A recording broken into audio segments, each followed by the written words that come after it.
안녕하십니까? 성경의 깊은 지혜를 통해 우리의 삶을 비추어 보는 시간입니다. 오늘 우리는 로마서 6장, 그 중에서도 5절부터 14절까지의 말씀을 함께 나누며 죄로부터의 진정한 자유가 무엇인지에 대해 깊이 탐구하고자 합니다. 오늘 이 말씀을 듣고 나누는 것이 여러분과 주변 사람들에게 큰 은혜와 축복의 통로가 되기를 소망합니다. 이 귀한 지혜가 더 많은 이들에게 전해질 수 있도록 잠시 시간을 내어 구독과 좋아요를 눌러주시면 감사하겠습니다. 여러분의 작은 행동이 누군가에게는 큰 위로와 힘이 될 수 있습니다. 하나님의 축복이 여러분의 나눔 위에 함께하기를 기도합니다. 로마서는 신약 성경 전체를 관통하는 핵심적인 진리를 담고 있는 위대한 서신입니다. 이 서신은 한 번에 쭉 읽혀지도록 쓰여졌지만 우리는 그 깊이를 더 잘 이해하기 위해 각 부분을 나누어 살펴보고 있습니다. 로마서의 첫 4장은 칭해, 즉 어떻게 우리가 하나님 앞에서 유롭다 칭함을 받을 수 있는지에 대해 설명합니다. 한 장에서는 율법 없는 이방인도 죄인이며 2장에서는 율법을 가진 유대인도 죄인임을 보여줍니다.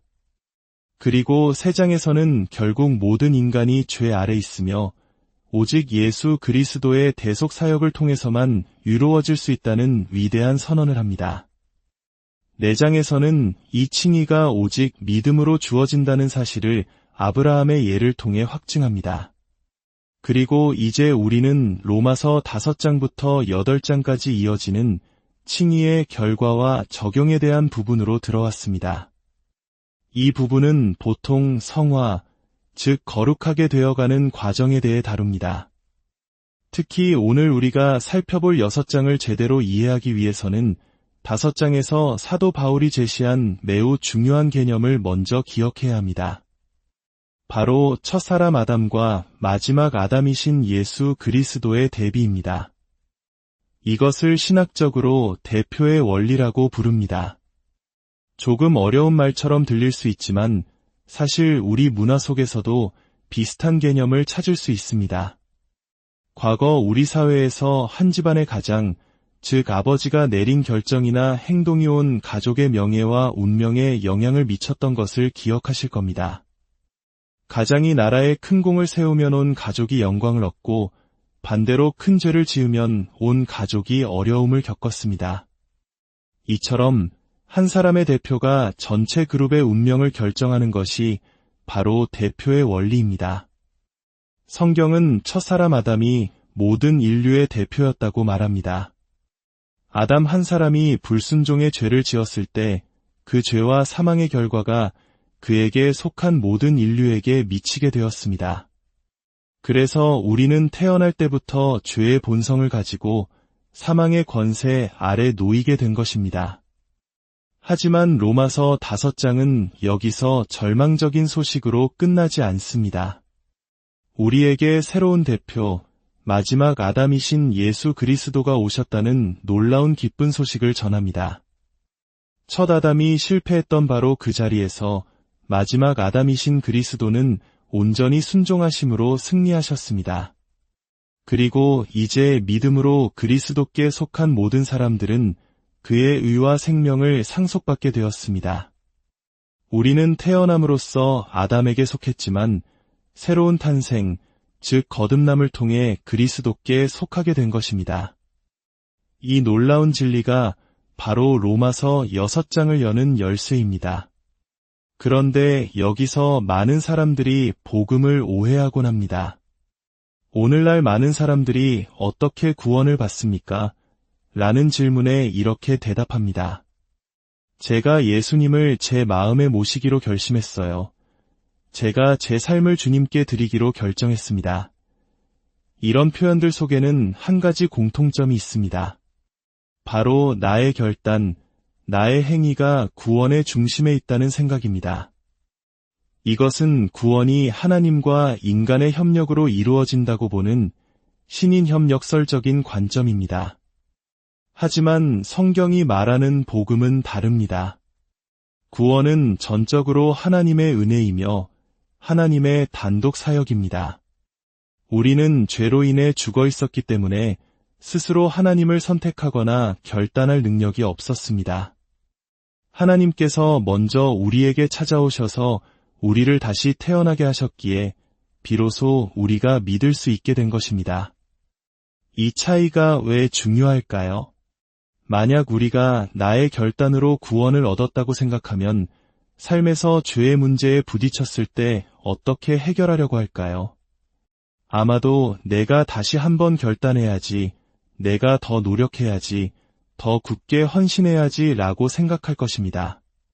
구원의 시작을 나의 노력으로 보았기 때문에 거룩해지는 과정, 즉 성화 역시 나의 노력과 기술에 달려있다고 믿게 되는 것입니다. 이는 끊임없는 실패와 좌절감으로 이어질 뿐입니다. 하지만 사도 바울은 로마서 6장에서 전혀 다른 길을 제시합니다. 우리의 죄에 대한 승리는 우리의 노력이 아니라 우리가 그리스도와 연합되었기 때문에 이미 주어진 신학적 실제라는 것을 선포합니다. 자, 이제 본문으로 들어가 보겠습니다.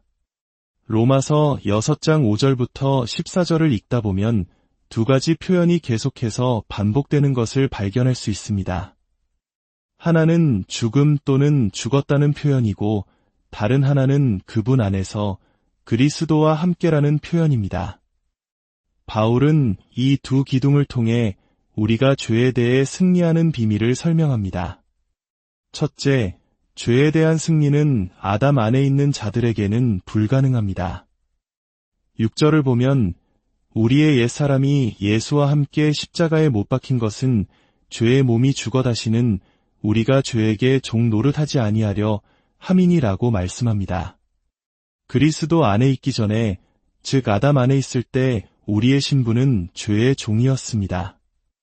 9절에서는 사망이 다시 그를 주장하지 못할 줄을 알미로라고 말하며 이전에는 사망이 우리를 주장하고 지배했음을 암시합니다. 죄와 사망은 함께 통치하는 왕과 같아서 죄의 노예인 우리는 사망의 지배를 벗어날 수 없었습니다. 이것이 바로 전적 타락 교리의 의미입니다. 인간이 할 수 있는 한 가장 악하다는 뜻이 아닙니다. 하나님의 은혜가 있기에 우리는 생각할 수 있는 최악의 상태까지는 가지 않습니다. 하지만 우리의 본성 자체가 하나님을 향하지 않고 죄를 향해 완전히 기울어져 있다는 뜻입니다. 마치 초식동물인 소가 풀을 먹는 것이 자연스럽듯 타락한 인간의 의지는 스스로의 힘으로는 결코 하나님을 기쁘시게 하는 일을 선택할 수 없습니다.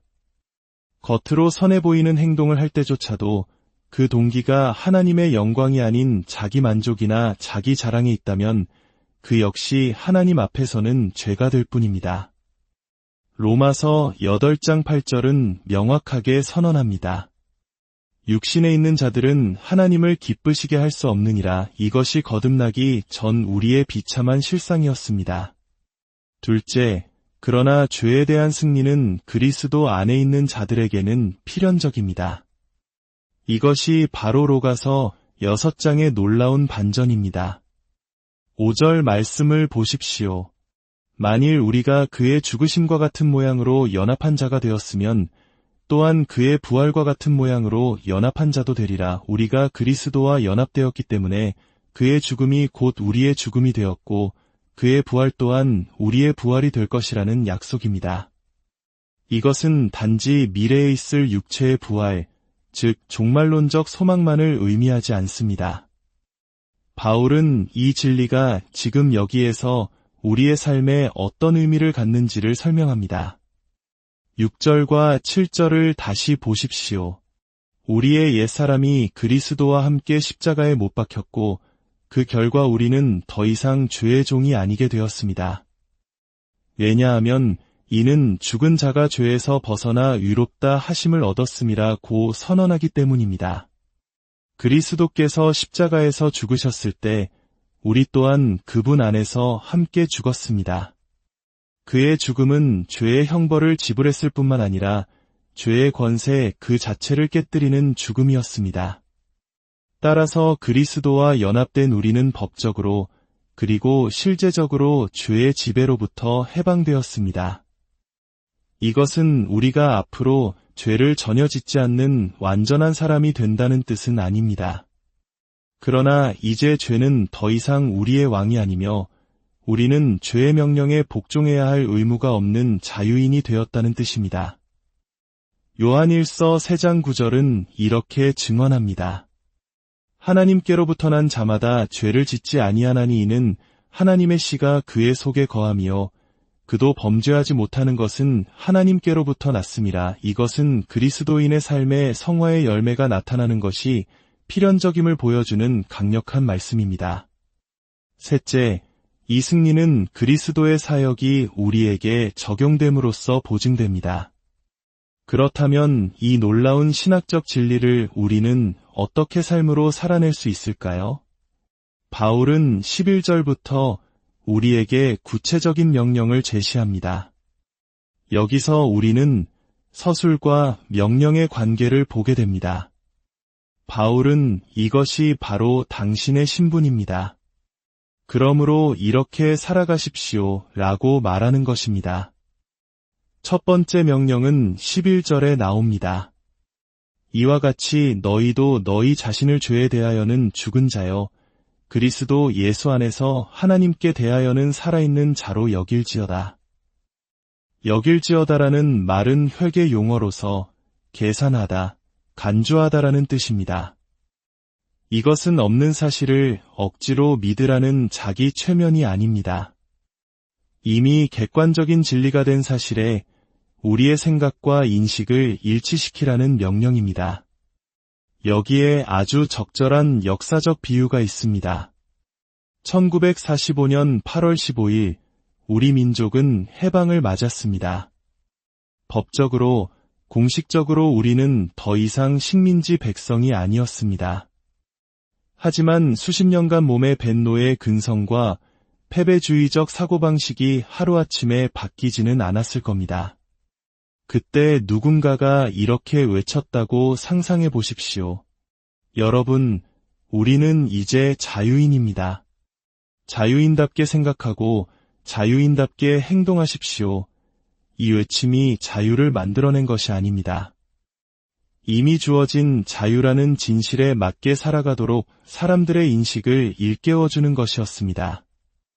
마찬가지로 바울은 우리에게 이미 그리스도 안에서 죄에 대해 죽고 하나님께 대해 살았다는 진리를 계속해서 인식하고 그 진리 위에 굳게 서라고 명령하는 것입니다. 두 번째 명령은 12절입니다. 그러므로 너희는 죄가 너희 죽을 몸을 지배하지 못하게 하여 몸의 사욕에 순종하지 말고 죄가 더 이상 우리를 지배하지 못하게 하라는 것입니다. 이는 우리가 스스로의 힘으로 죄와 싸워 이기라는 말이 아닙니다. 이미 왕좌에서 쫓겨난 가짜 왕, 죄가 다시 우리를 지배하려 할 때 너는 더 이상 나의 왕이 아니다 라고 선포하며 그 통치를 거부하라는 것입니다. 우리는 그리스도라는 새로운 왕에게 속했기 때문에 옛 왕의 명령을 따를 필요가 없습니다. 세 번째 명령은 13절에 있습니다.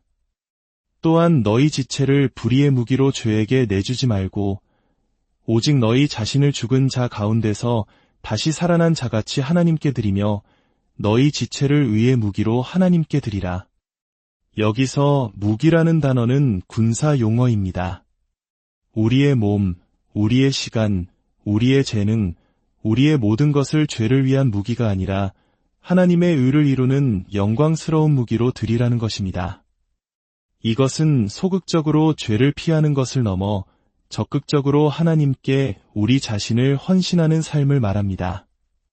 우리가 예배와 말씀과 기도를 통해 계속해서 우리 자신을 하나님께 드릴 때 우리는 죄가 지배할 틈을 주지 않게 됩니다.